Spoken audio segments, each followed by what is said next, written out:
I know we've heard a lot lately about regulations. It's particularly around the recreational substances that are being sold in our corner stores.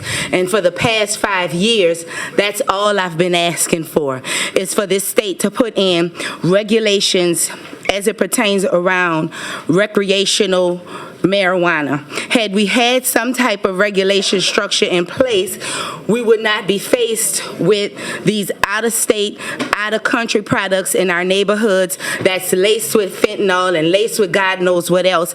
And the other issue was that our farmers, our local Louisianians, are not participating in this economic market. Had we had our regulations in place, our locals would have been able to participate in this.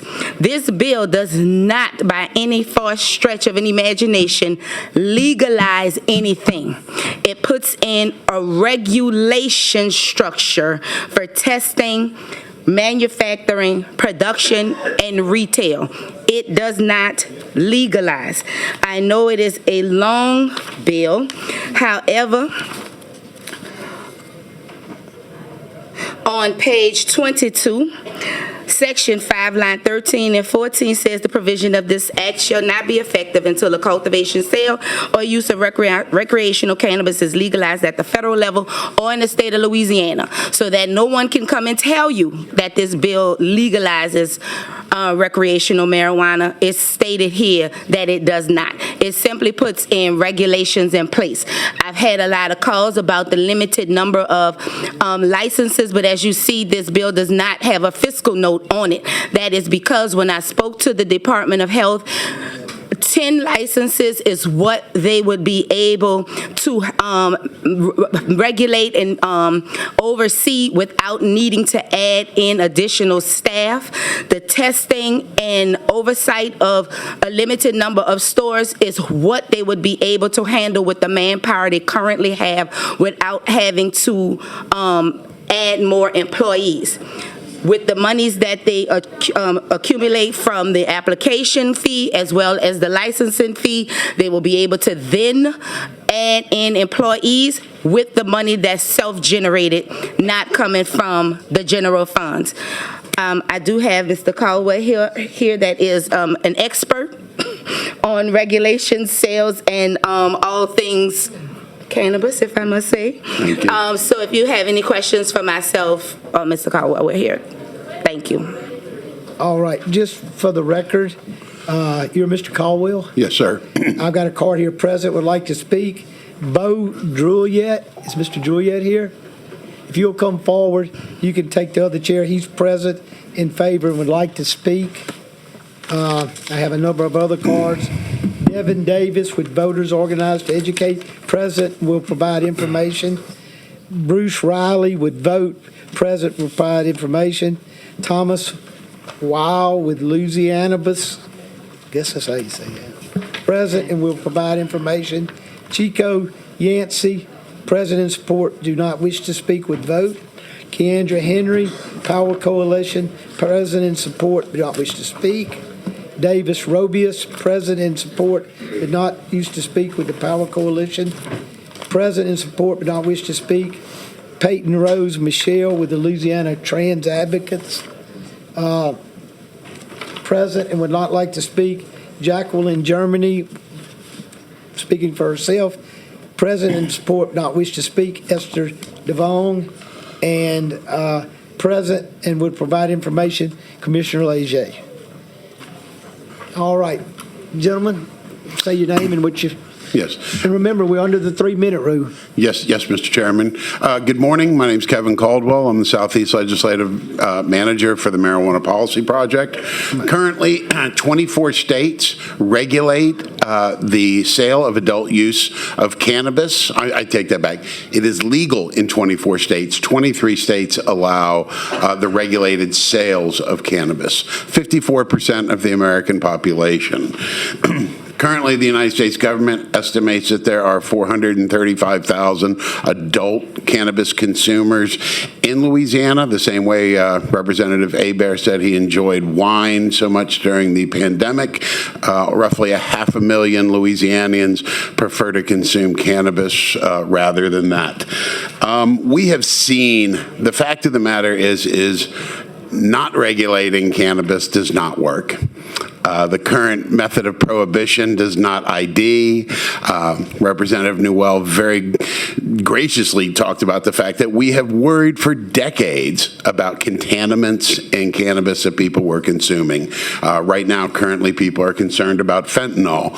But going back to the 70s, it was paraquat. It was embalming fluid. People have put things within cannabis in the illicit marketplace for years. This legislation would allow, when Louisiana moves forward, or the United States government, which took a big step yesterday, when the state decides to move forward on an adult use marketplace, we will have a regulatory structure in place. I think this is smart. We consider the fact that the state of Florida is allowing their citizens to vote on the adult use of cannabis in November. Our neighbor Arkansas, their citizens will be voting on an expanded medical bill that does have a caveat in it that would allow adult use sales when the federal government removes criminal penalties from cannabis. So the fact of the matter is this very good legislation would set up a regulatory structure for when either the federal government or the state decides to move forward. I'm open to any questions. If you'll go ahead and state your name and... Yeah, sure. My name's Beau Drouillet. I'm the former director of cultivation for one of two of the medical marijuana licenses here in Louisiana. I'm currently the president and co-founder of Gulf Coast Cannabis Solutions. Allow me to first extend my gratitude to the committee and Representative Newell for presenting this bill. As I said, I had the honor of serving as director of cultivation for the subcontractor of the LSU Ag Center license since its inception in 2018, culminating in October of last year. I left New Orleans in 2009 to pursue a career in cannabis, and in 2018 I was lucky enough to return to my home state and continue to progress my career. This week, I interviewed with a cannabis operations role in Columbus, Ohio, due to the limited local job opportunities in my field. HB 54 would be a step to create that industry and thousands of jobs for Louisiana. HB 54 seeks to create 10 cultivation licenses. And while I happen to disagree with the limited license approach, Arkansas, for example, has 10 cultivation licenses in their medical marijuana program, and they've created just over 3,000 jobs in that space. Florida has created 15,000 jobs in 2020 alone and another nearly 26,000 in 2021. Louisiana has created less than 600 cannabis jobs since 2018. These are just medical markets in our region. With the DEA federal rescheduling in the coming months, capital investment in adult use sector will be more accessible than ever. But right now, I have to leave home once again because legislation like HB 54 is not yet in place here.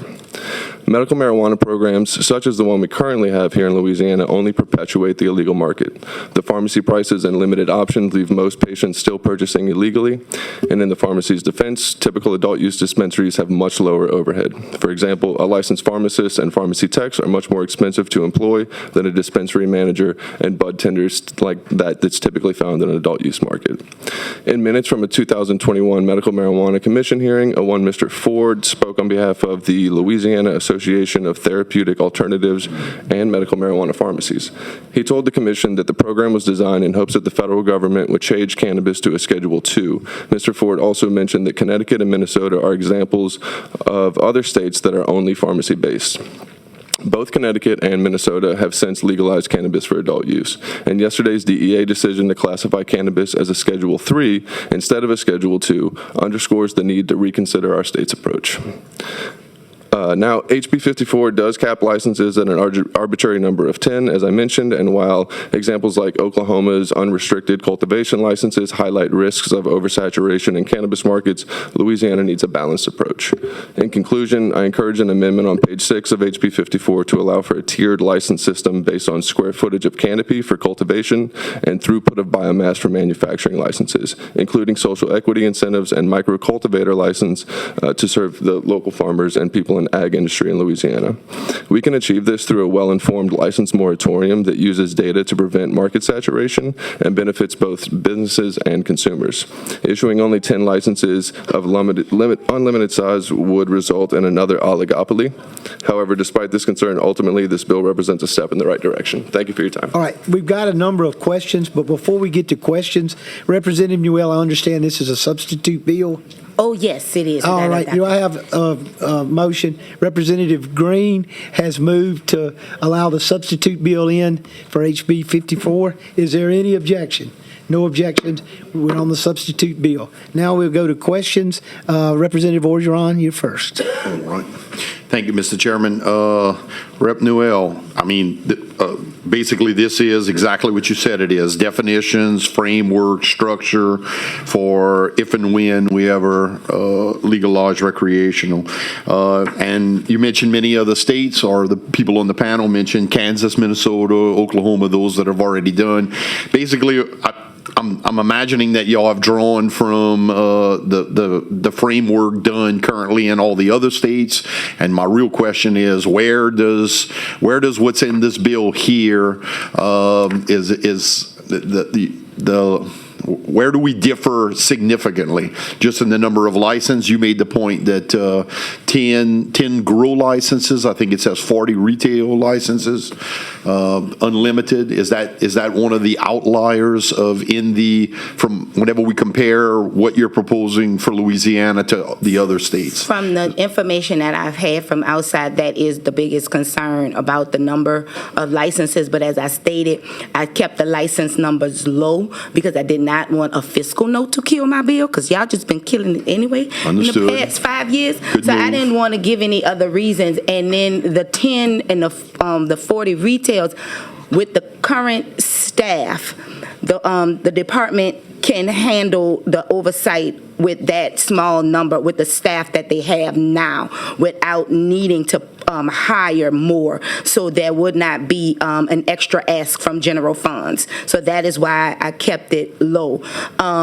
Just listening to my colleagues and not wanting the neighbor to have marijuana plants in their backyard and on the front porch, I took that in consideration and took out the licenses for personal growth at home. And also that was the concern with the micro growers.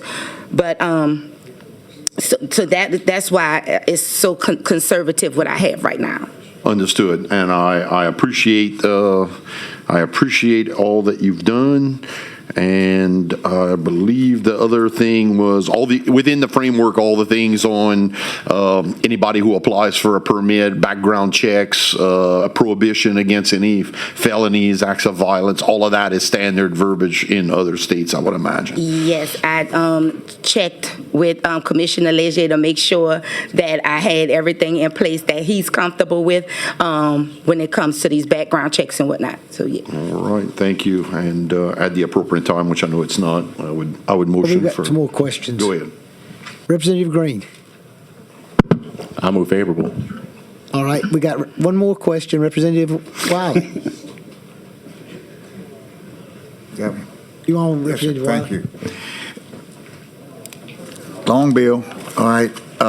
Tell me again in a synopsis of what we're trying to do here. This is in contingent. This is in anticipation, perhaps, that recreational marijuana would be legal in Louisiana at some point? Would be legal, yes, either in the United States or in Louisiana, because what I've seen in the past is that something becomes legal on a federal level and then we're scrambling trying to put in the regulations when we have people that's already been abiding by the federal rules, so that we don't have to go back and say, oh no, you've been operating illegally, and then trying to figure out what kind of regulation structure to put in. I want to have the regulation structure already in place, so when it is legal, we can already start rolling.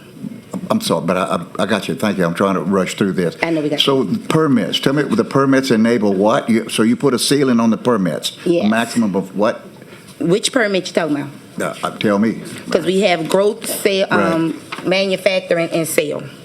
So, So I want to grow marijuana. So I apply and. you want to grow, you Yeah, apply, this is- and that's this- 10 growers, because now it's all out of order. Yes, it's 10 growers. That's on page Got it. 7. All right, so the other categories were what? It's 40, and that's based upon the regions. I think it's the health regions in the state. Help me out, Ms. Lewis. Okay, yes. So it's 5 in each health region of the state, so that makes it 40 licenses or permits to either manufacture or sell. So this positions Louisiana in the event that the people wouldn't be in conflict, that it would catapult the businesses? Is that what you're saying? This would help put Louisiana first. Once it becomes illegal, we would have our regulations set up so that people in Louisiana can be first to take part of this, and we not have big industries from California, New York, Washington, Illinois, places that's already set up and ready. They can't come in our state and saturate our area. Well, this is saying Louisianians, this happening in our state, you have an opportunity to take part in this economic growth and set your family up financially. Thank you. You're welcome. Thank you, Sheriff. All right, we've got one red card in opposition who did not wish to speak, Mr. Gene Mills with the Louisiana Family Forum. All right, you're welcome to close. I would just ask, Whoa. That's right. I just saw, sorry about that, Representative Mack. I just saw it pop up. I apologize, but I just want to make sure you didn't miss my card. Oh, you want to, I submitted a card, yes. oh, you did submit a card? Yes. what color? I just got the card about can't close 5 for me. seconds ago. I apologize, I submitted it earlier. Oh, all right. Opposition, Dr. Will Hall. Thank you. But before that, Mr. Mack, did you have a question? Representative Mack, you had a question? He can go first? All right. You won't back on though when he's, all right. If I would, if you could please, Mr. Chairman, would you take a look at these two handouts I'd like the committee to receive? That's fine. I need one of those too. You're Dr. Will Hall with the Louisiana Baptist Office of Public Policy. That's correct, sir. All right. And I am a man of faith, and I represent a faith community, but I'd like to talk about the science and research regarding legalization of pot. And although the representative is insisting that this is not legalization, we all know that it's a step towards legalization, and I want to urge you to oppose it.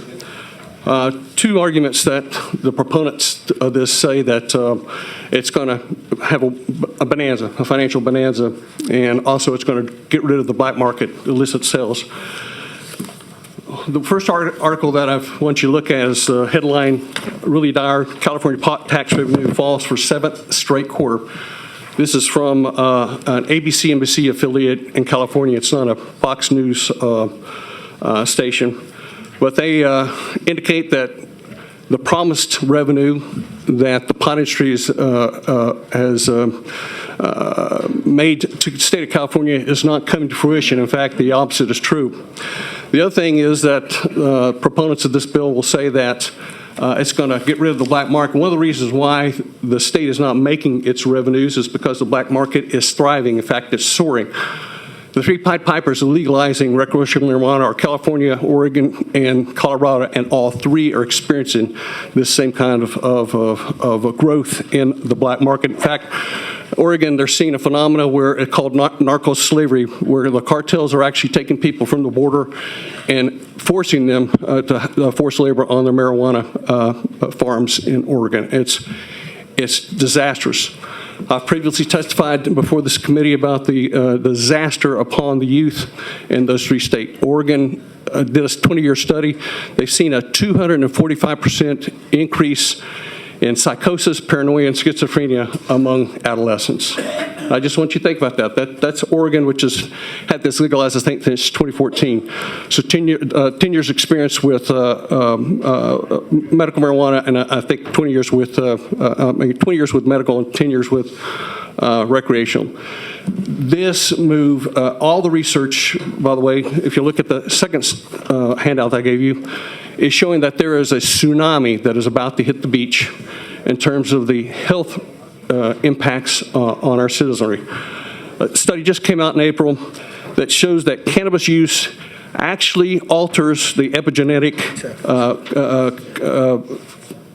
structures of our genetic.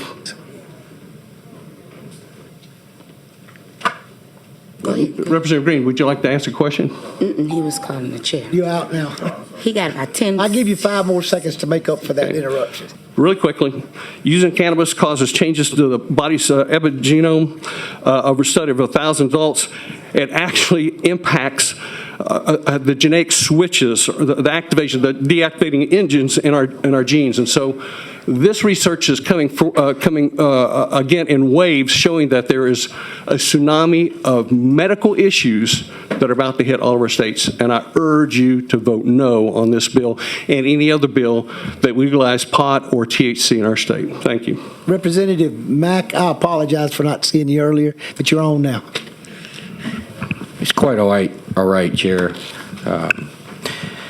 I just want to say I'm not for legalizing marijuana for recreational use in the state of Louisiana, and I want to oppose the bill because I don't want to set ourselves up so that we can legalize marijuana for recreational use in the state of Louisiana. I think this is just my opinion. I think it's, the stats are out there, and I think this is bad for the future of the state of Louisiana. So I oppose the bill, or object at the appropriate time. Representative Green? Thank you, Mr. Chairman. Dr. Hall. Yes. I listened to your testimony, and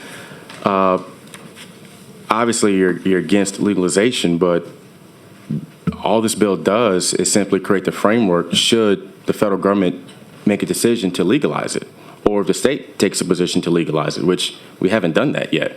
Well, let me offer a suggestion. One of the things that the medical researchers, the guys that study this, and this is from Yale University, Northwestern University, Washington State University. These are not conservative bastions, okay? They're coming out with this research. But they're showing that we're not regulating what needs to be regulated, and that is THC content. When THC content hits 10%, that is the baseline for most pot products now, is 10%. What you're seeing in most of the products, 30% or 60% THC, but at 10% THC, it starts frying the white matter in your brain. I don't want and it starts reducing the gray matter volume in your brain. This bill is not about the legalization of marijuana. I have a limited amount of time to ask my questions. Understand. Okay? And so basically, you have opposition to the use of cannabis, but this bill does not do that. It sets the framework. So do you have any substantive criticisms with the way that Representative Newell sets the framework for the legalization or regulation of marijuana that is contingent upon it becoming legal? Yes, because it doesn't look at either dosages or the potency of THC in the marijuana products. But that if you don't do that, you're setting up the population for a disaster. The pot of the 60s was 1 to 2% THC, and it remained that way from the 60s, 70s, 80s into the early 90s.